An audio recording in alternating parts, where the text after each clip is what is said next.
What's going on, everybody? Welcome back to Too Much to Watch. I am your host, Sean. Today, I'm going to do a quick couple-minute review of my thoughts, spoilers included in this review, about a little tiny indie budget movie called Marvel's Eternals. As most of you all know, this came out early November of 2021 and recently just dropped on Disney Plus.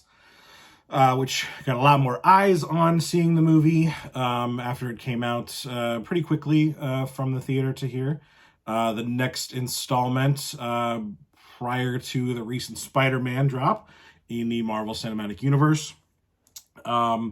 Very cosmic movie in this one. Marvel has seemingly gone the cosmic route, obviously with Thanos and everything that went on with the first couple of phases and how the Avengers Endgame ended. We knew we were going to be getting into more of the cosmic realm of Marvel. We've dabbled in it with Guardians of the Galaxy and everything that happened towards the end of the saga. But what we're doing with Loki and where we're going with certain things, clearly we're dabbling in time, multiverse, and the cosmic aspect of Marvel's litany of characters. So the Eternals, directed by Academy Award-winning Chloe Zhao, and starring Gemma Chan, Richard Madden, Angelina Jolie, Salma Hayek, Kumail Nanjiani, a bit part in there from Kit Harington. The story revolves around a group called the Eternals, which were made from a more higher cosmic being, to kind of police the world and police things called deviants. They're ordered to stay out of all human affairs unless deviants are involved, to allow humans and society to continue to grow. So we watched their multi-century, 7,000-year journey through cut to flashbacks of their time into current times and what they're having to deal with as deviants seem to return. The big twist in there is the Celestials, the higher cosmic beings, really were sending the Eternals to essentially make sure that deviants didn't alter their plan to basically have more beings born out of worlds, including Earth. So the Eternals find out the plan and are basically teamed together to stop the plan. This movie got a lot of hate. It's currently the lowest rated Marvel movie on Rotten Tomatoes. Really good performances in this movie. I'm not entirely sure what the hate was. I overall enjoyed it. It's not my favorite Marvel movie. It's not really in the tops. It's a little bit of a stretch for origin stuff. They really just kind of throw you into a very quick description of what's going on with the Celestials, the Eternals, and the Deviants. Opening up a lot of things, talking, for maybe down the road, like Galactus and things like that. We know Fantastic Four will eventually be coming through here, and maybe Silver Surfer stuff. But the cosmic stuff really here. The action's really great. This is a different Marvel movie. Maybe that's where the hate kind of comes from. This is a long Marvel movie. This is 2.5 hours, and there are definitely some slow parts in this. Again, this isn't my favorite. When the slow parts are slow, they're kind of slow.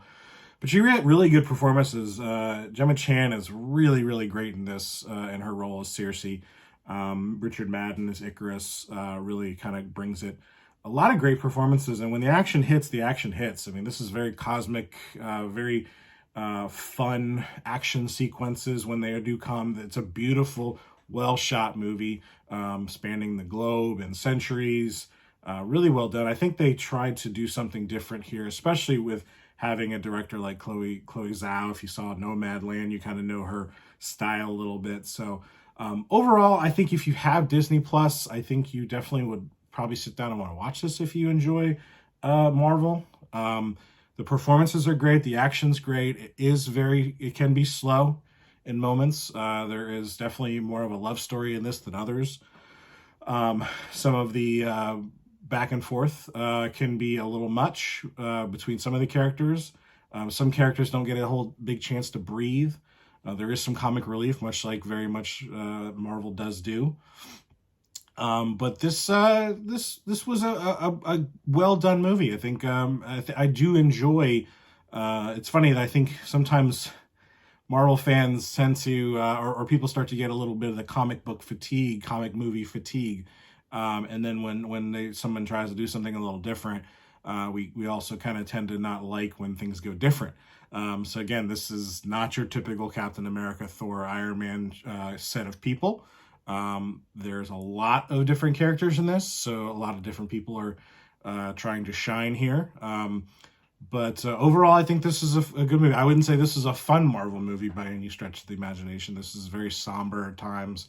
There is some hope, but also setting up some cool characters later on. I think it seems like a lot of Kit Harington's parts were kind of cut. But as we know, his character Dane Whitman eventually becomes the Black Knight. So it has a cool ending sequence and a fun, cool end credit scene with Harry Styles too. A big spoiler alert there. But this movie overall is very good. Again, enjoyable. It may not make my top 5 or top 10 Marvel. I'll eventually do something Marvel when I'm finished watching through the MCU. But overall, this was good. I don't think Marvel makes a bad movie. I think there are better ones than others. This is not a bad movie, and I'm not entirely sure where the hate comes from. So I do think that more people should have gotten a little more time to shine. Particularly Brian Tyree Henry has some good spots in it as Phastos. I think his character is quite enjoyable. Kumail Nanjiani is very good in his role. Very, again, the comic relief there with him. Yeah, I definitely wouldn't listen to a lot of the hate if you're a fan of the MCU. And I think it is interesting, a little more refreshing to see the way that at least this movie was kind of made, for where it lacks in a ton of action. It makes up for in set pieces and cinematography, things like that. So I would definitely recommend this for people, and I would definitely give it a shot. And let me know what you think. This was going to be a quick review. I knew it was going to be a quick review. It's been out now for at least 2 weeks or a week and a half whenever this comes out on Disney Plus, and it's been out for a little while in the theater. So people have already kind of said their piece, but since I finally got a chance to sit down and watch it, I'm going to say mine. Hope you enjoy this video. Hope you enjoy the Eternals. Give me a like, comment in the comment section. Let me know what you think. We appreciate it if you could sub to me as well, and hope to talk to you soon in another video. Peace.